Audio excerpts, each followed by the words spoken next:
Hi, welcome back to Stuff About Tutorials. Today we are talking about how to add interest on Pinterest.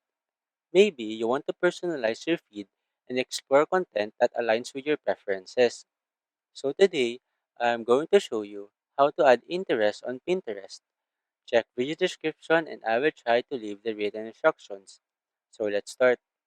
First, open your Pinterest application and log into your account. Once you're logged in, tap on this profile icon located at the bottom right corner of the screen. This will take you to your profile page. On this page, tap on this three dots icon located at the top right corner. A menu will appear, and here, you should select this settings option. On this window, tap on this home feed tuner. Here, you can now see this interest tab. Simply tap on it. In this page, you can see all of your interests. Now, to add interest, tap on this Add Topics box. Here, you can choose between these following topics. You can choose as many topics as you want.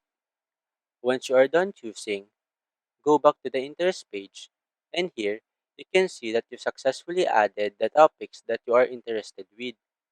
Pinterest will now update your feed to show content based on the interests you have selected. There you go. If you wanted to know how to add interest on Pinterest, that is the easiest way I know how. If you know another way to add interest on Pinterest, leave a comment below. Also, be sure to subscribe for more videos.